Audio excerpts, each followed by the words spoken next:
Agua. Hello and welcome to the Gooner Talk, back again with you guys for another show, for another episode of our Tactical Breakdown series, our show in which we'll look at the players that have been linked to Arsenal and break them down in a statistical and analytical way with the help of some expert insight to keep you guys up to date and informed about all of the players that have, of course, been linked to Arsenal, which is basically every single one of them. I hope you are good. I hope you are well. I hope you are good and well and everything is right in the world, because Arsenal is a bit of a crazy place right now, as we see that Arsenal have been linked to, I was going to say Bournemouth, but no longer Bournemouth. In fact, he's been at Sheffield United for an entire year now. Aaron Ramsdale, the goalkeeper, has been linked. The England international goalkeeper has been linked with a move to Arsenal. And so it is therefore key for us to break this guy down and, of course, find out as much as we feasibly can about him, so we can be as much educated before we rush to kind of any conclusions about, oh, he's this, he's that. Let's actually hear from some experts and look at the statistics as well. I'm very happy to be joined by Johnny from the Shore View, which is a Sheffield United-based platform, and I hope you're going to enjoy that expert insight. Before we get into that, though, please make sure that you drop a like on the video, subscribe to the channel if you're new around here with those notifications turned on, certainly turn them on so you never miss a show. And make sure you also join up as a member to help support the channel. You can get access to lots of extra stuff. So let's hear from Johnny as to what he thinks of Aaron Ramsdale. And as he's a Sheffield United fan, I thought it'd be quite good as well if we got some views on Sander Berge as well. So you're going to hear about Sander Berge and, of course, the majority of being about Aaron Ramsdale. So here you go. Hello, my name is Johnny and I'm from the Showroom View Sheffield United fan channel. I can see that you've been linked with Sander Berge and also Aaron Ramsdale. Here's my thoughts on both players. Sander is an exquisite player. He'd fit into Arsenal and many other Premier League clubs with absolutely zero effort. He'd be a steal if you can get him for under 30 million. Honestly, for many clubs, I don't know how we got him for as cheap as we did. We're going to struggle to hold on to him because of obviously his experience in the Champions League and just how promising a player he is. But I don't want to see us let him go on the cheap, especially with all the potential he has going forward. Aaron Ramsdale is a strange one, and I will be honest, if we get offered over 25 million, I would snap your hands off. He got our player of the season, not one I really agree with. He has improved a hell of a lot since the beginning of the season, and I think that's more mentally than ability-wise. But you can't doubt that the kid has got ability. But for me, I wouldn't be that sad if we got a good payout for him. I have my concerns with him. I have my concerns with his future, with his potential.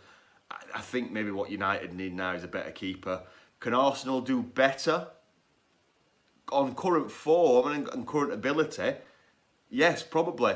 But it could be a steal for you again if his potential does pay off. For me, as I said, it wouldn't be a big loss for me if we got over 25 million for him. Under 25, I'd be a bit more dubious because he's an investment player at the moment. But he could go either way. I can see a lot of Arsenal fans saying he's not good enough, not my cup of tea, I don't really want him, he's rubbish. Well, as far as rubbish, I do think that his mental side to the game needs work, as does his stretching for saves. If a shot's within his immediate vicinity, 9 times out of 10, he will save it. If he has to stretch or call in on balls, he sometimes is weak on that, but he is a young kid, so who knows. But as I said, I just want over 25 million for him and over 30 million for Sander Berge. If that happens, I wouldn't say happy days on Berge, but happy days on the finances. Anyway, it's all just paper talk at the moment. Let's see what happens. A massive thank you to Johnny for helping out with that. I'm actually going to be going on Johnny's side of things to talk about both Berge and Ramsdale from an Arsenal perspective on his side of things. So I'll make sure to retweet that onto the feed. So make sure you're following us over at the Gooner Talk TV. But it is interesting to hear him use the words he would snap his hands off for 20 odd million quid for Aaron Ramsdale. But I'm intrigued, and I was intrigued. And bear in mind, I only looked at the statistics when making this video. And there are some interesting ones. So let's crack on with that and find out how on earth Aaron Ramsdale stacks up against some of the players that we've been linked to, and of course the players that we've already got at the club as well. We will start off with, as always, telling you who they are. We're going to be looking at Ramsdale against Leno, Matt Ryan, and Onana. Now, these are their league statistics taken from Y-Scout across the last league season. So the Eredivisie for Onana, the Premier League for Leno, and for Ramsdale as well. Ryan's statistics are taken from his time at Arsenal, which is only a couple of performances in the Premier League, but most of them will come from his time at Brighton as well. So let's look at their heat maps, which is always a funny kind of graphic to look at regarding kind of goalkeepers and how they fare in terms of where they are on the pitch. But interestingly, for a goalkeeper, you still do see plenty of differences. And interesting about Ramsdale's is that he has the most spread out heat map. He's covering much more of his box. He's basically marshalling it a lot more. I initially thought this might be something to do with passing, like receiving the ball, playing the ball out, and being used as kind of that extra player in the back line to be an outlet. But when we look at his statistics and his passing, which we'll come on to in a second, it turns out that's not the case. He just is someone that kind of, not what the right word is, but roams around his box a lot more than the others on our list do. If we then go into looking at the goals conceded against the expected goals conceded, so if you want to basically learn how this works, is if their expected goals conceded is higher than the goals they have actually conceded, that's usually a good thing. It means they're saving shots that they're not expected to, and they're not conceding as many goals as they're expected to. So for Ramsdale, he's conceding exactly as many goals as he is expected to concede. It's a really good statistic to use because often you look at goalkeepers, you look at obviously them playing in lower league clubs or lower down the table clubs, and they're often conceding quite a few goals. And it's really difficult to then assess, are they that good based upon the team they're playing at? Well, actually, by looking at how many goals they concede and their XCG, it does tell us a lot about how good they are as a keeper. So Ramsdale is falling in line with what's expected, which is actually, ironically, ever so slightly better than that as Bernd Leno. Bernd Leno is actually conceding 0.01 goals more than he is expected to across the whole of last season for Arsenal. So Ramsdale outperformed him by 0.01, which is quite interesting, a little bit damning as well of Leno. If we actually look at Matt Ryan, he actually conceded more goals than was expected of him. He conceded 1.38 goals in comparison to 1.12, or rather 1.21 expected conceded goals. I mean, that's not great reading, is it? We think of Matt Ryan as he did quite well. We were all happy for him to join, but those stats, that's not great. But he didn't have the best of times when he was at Brighton, if we're being a bit more fair. Andre Onana is very good. 0.7 goals conceded in comparison to 0.89 XCG, showing he's outperforming those stats. So that's really good. From the Cameroonian goalkeeper. If we then have a look at their shots against and their saves, Ramsdale has seen 5.33 shots on average come at his goal. He's saving 3.79 of those, with 52.9% coming from his reflexes. In fact, he's the keeper that uses reflexes more than any other keeper on this list, and he's making more saves than anyone else on this list, but he is, as we're seeing there, facing a lot more shots, but he's still making those saves per game. If we look at how close they are, in fact, but Matt Ryan, again, doesn't come out too great in terms of the shots against, 3.15 against 1.77, and Onana and Leno much closer to their value of shots against and saves. But Ramsdale coming out with the highest amount of saves per game, but also the highest amount of shots being taken against him. But he does use his reflexes a lot more than the other keepers. If we actually have a look at their total aerial duels and how they're faring across the last two seasons, this isn't across the 90 minutes, this is across the whole season. If we look at 2020-21, which is the last season, which the figures shown in white, Ramsdale actually makes more aerial duels than anyone bar Leno, who he's in line with, but he's not winning as many as Leno in the air, 88% to 88.9% for the German international. But then the previous season, he's facing a lot more. He actually deals with 23. Again, this is for the fact of being at Bournemouth the season prior. Faced a lot of aerial crosses, a lot of pressure, and dealt with 82.6% of those. Whereas Matt Ryan last season only dealt with 71.4% of the aerial duels, but the year before that, where he faced more aerial duels, he found himself winning 100% of those. It's a really odd stat to kind of look at because they vary so much, and you would probably need to look at it over a course of many seasons. But then you've always got to factor in how much they're improving, how much they're developing that area. Is an average across, say, the last 5 seasons a fair representation? So it is very difficult because they don't tend to face too many of these across a whole season. But that does the breakdown of the stats if you were interested in that. Let's move on to the passing now. It was interesting to see, of course, Aaron Ramsdale's heat map being quite fast spread in the box, and I thought that might be an indication that actually he passes it and he gets around and he helps out his defence a lot, but he actually passes it very few times in terms of his short passing.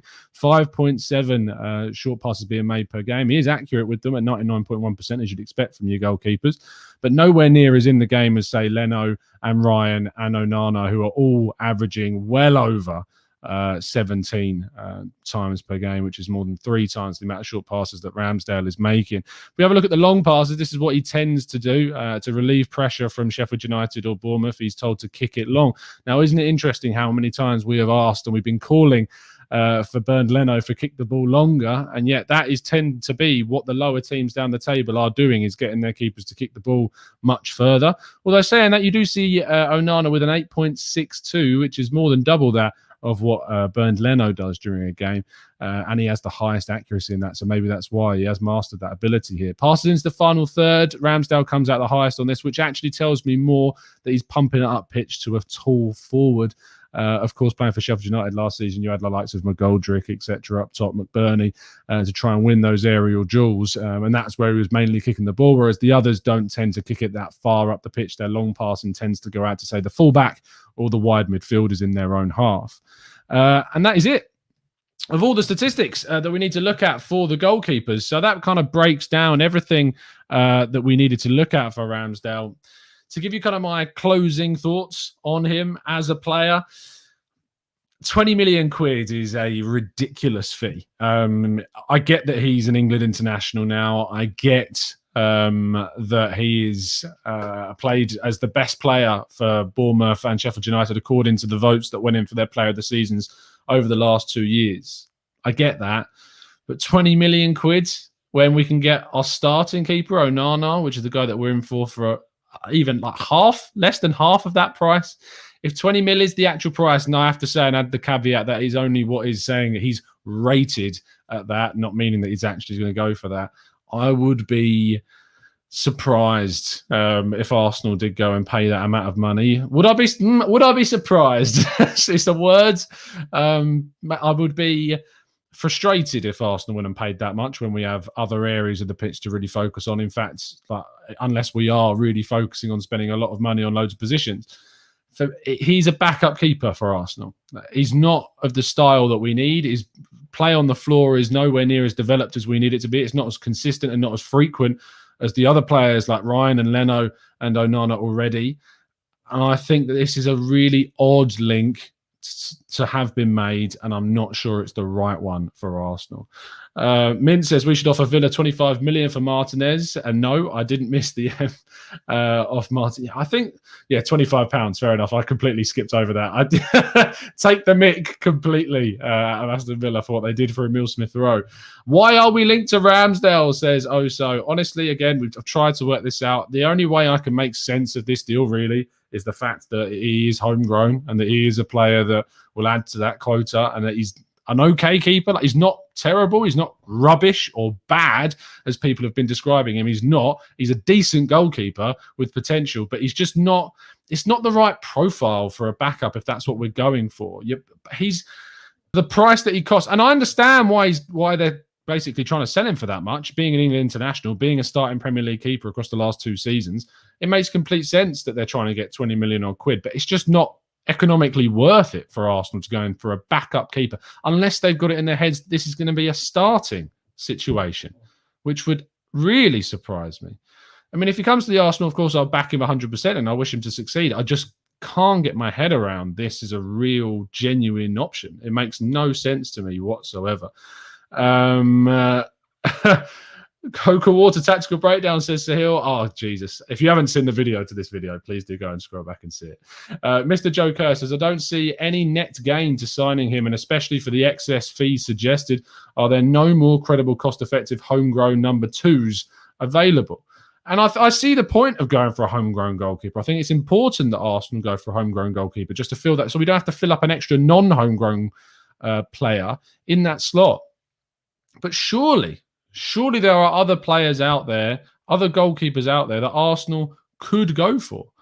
That's what's really important. That's what we need to be focusing on, is making sure that we go for a player that's smart, that we do some savvy business. Now, you look at some of the links that we've been making. Lokonga seems like a really smart deal. Ramsdale is, in my view, the complete opposite of that. So it's a real strange one. I'm intrigued by it. We'll see if anything comes of it. I very much doubt that it will. Omar says, Tom, was this mean for Leno that we are realistically looking for keepers, Onana and Ramsdale? I think it means that the club are very open to selling him, Omar. I think Leno's time at the club is limited, and I think that's probably the right choice. I think he's an okay keeper, but for where we want to go, I think we need someone more consistent, and we definitely need someone that's a lot better with the ball at their feet. That's just my view on this one. So I'd love to know what you guys think, though, in the chat box. I really would appreciate your support, as always, with the likes and the subscribes on the videos. We're nearly at 24,000 subs now. So keep sharing the videos, keep liking the videos, and doing as much as I can to get you guys all the expert insight as feasibly possible. And keep suggesting tactical breakdowns on players that we get linked to. We've covered so many now. Your Ben Whites, your Lokongas, they're done. If you really want to know about all those players, basically a player that you've seen linked to Arsenal, the chance is that we've done a breakdown on him. So if you just type in the Gooner Talk and the player's name, it should definitely come up. So you'll be able to find it. Please drop a like on the video, guys. Please subscribe if you're new, and join the Discord server by becoming a member if you would like to as well. We will see you again either a little bit later, maybe for a bit of a Q&A session if I'm feeling like it, because we may not have time tomorrow. We'll see. But there will obviously be the 8 a.m. transfer show tomorrow morning, so make sure you tune in for that one. It's been a pleasure as always, guys. Absolute pleasure. See you again very, very soon. And as always, up the Arsenal.